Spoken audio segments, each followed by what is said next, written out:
So suppose that you're trying to analyze a video in Tracker, but you didn't have your camera mounted to a tripod or some sort of stable surface, and instead you had it held in your hand. Now, no matter how still you think you might be holding the camera, when you go to play your video back later, you'll probably notice that the camera moves a fair bit, and therefore you're going to have difficulty in accurately tracking a point in Tracker. So I'll show you this video here, for example, which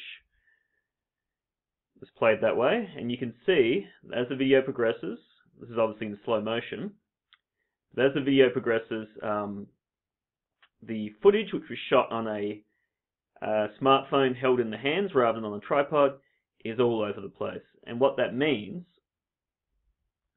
is when you look at your results afterwards, so for example here I was interested in the progress of this brass block, and I tracked one corner of it. Unfortunately I was unable to auto track it, so I had to do it manually. It took quite some time, but yeah, tracked it most of the way to the bottom. So if we look at the graph to the left here, if we change it to the Y position, now the block, if we, if the Y position is the vertical direction, then the block should fall more or less straight down, right? So it should be the graph here should go, as you go from left to right, should just continue downwards like that. You can see there are several spikes, and that's caused by the camera being moved upwards as the thing falls, so it gives the impression that the brass block itself is actually moving upwards as well. So that gives you false results. Similarly, if you change the what's displayed on the graph to the vertical component of the velocity, you can see that there's a massive spike there. In fact, there's a spike in a few places where the data would indicate that the block is moving upwards with a positive velocity rather than downwards as it should be. Now, that's obviously not the case. Again, this is caused by the camera moving. So what can you do about that? Well, two things. I mean, really, you should go back and redo the film, but if time doesn't permit, there is a way to sort of salvage your results. I don't know if it necessarily be as good as a properly filmed piece of footage in the first place, but it's better than what we've got here.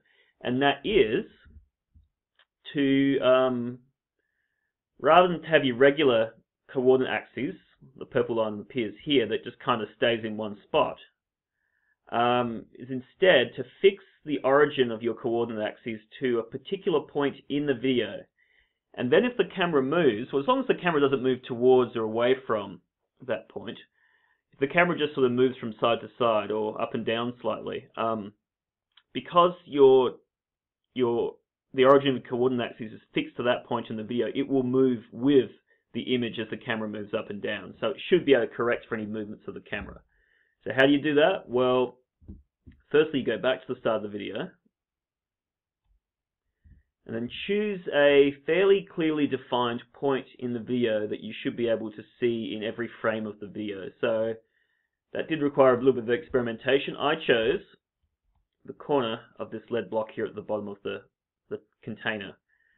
So what I want to do now, having chosen that point, is go create. Calibration tools, I think it was, yes, and then you choose offset origin. Now what I'm going to do here is mark that origin as being here in every single frame. Now I don't want to do that, so I'll see if I can't get away with auto tracking it instead. So remember, for auto track, Control Shift click, so you can tell when you're on auto track mode because you've got that round cursor, and I'm going to click there to set my offset origin. Okay, from there, pull the window inwards to concentrate on the point that you want to track, and then from there, just might move that slowly so we can see what's going to happen, and then press search. And then it'll go through frame by frame trying to track that point. Now, as this will take a couple of minutes, and as it's occurring, you need to actually watch the film to make sure that that little blue cross there, which is supposed to mark the center of the origin, stays there. If it starts to wander, you need to stop the video, delete what you've done, and then go back to the start of the video and try to repeat it with a different point. Because if it's wandering, it means the auto track isn't capable of following that particular point in the video. So you need to experiment and try something else. Hopefully you get it right the first time. In other words, it'll be a bit of a trial and error. Anyway, so as that's going, you see that even though the camera's shaking slightly, it's keeping that blue cross, which is the origin of the coordinate axis, it's keeping that fixed at the edge of the lead block. Now, if you look at the graph on the left here, on the right, you'll see that it's going through the graph from left to right, point by point, and you can see that as it's doing that, some of those points are being moved upwards. In other words, it's correcting for the erroneous velocity measurements you had before, which were caused by the shaking camera. So hopefully it's going to drag most of those points upwards to where they should be. We might just watch it for a little bit so we can see that big spike there disappear, and that'll give some strong evidence that it's working properly. Now, this is still not as good as having a properly filmed piece of footage, but if you're at the point where you are unable to go back for whatever reason and re-film the experiment, then this is the best compromise you can make. Alright, so we've got that big spike there, and you can see that as it progresses, yep, it's pulling that spike downwards. So I'll just pause the video and then skip forward a little bit. Okay, so we're back, and we're towards the end of the auto tracking process here. You can see that that blue cross there is still remaining where it should be, so the process has worked for this chosen point.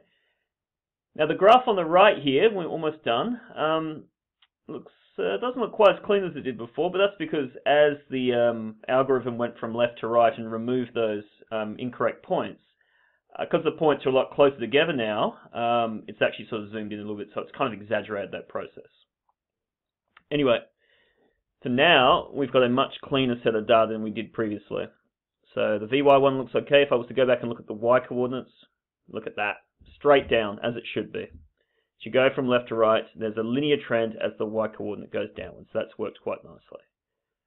So I'll go back to VY because that's what I care about. And from there, now I would just choose some of these points to use. I wouldn't choose those first couple of points because you can see there's large spikes there. That might be due to acceleration or something like that. I'd probably choose the points after that. There are still some spikes there, but they're just occasional spikes. So if I just right click, remember with Tracker, if you want to select points in the graph, it's a right click and drag over that, select, and then to take those points, if you want to average them, I would just go to the highlighted cells here below, which correspond to those selected points there, right click, copy selected cells, full precision, and then once you've done that, then you can go into Excel or something like that, paste it into there, and work out the average. Okay, so as I said, this is not the ideal process. If there is a possibility of actually taking new footage of your experiment, you should always do that in preference to this. But if you have data that, at first glance it doesn't seem like you can use, this is one way of salvaging that and making the best of a bad situation. Okay, thank you for your time.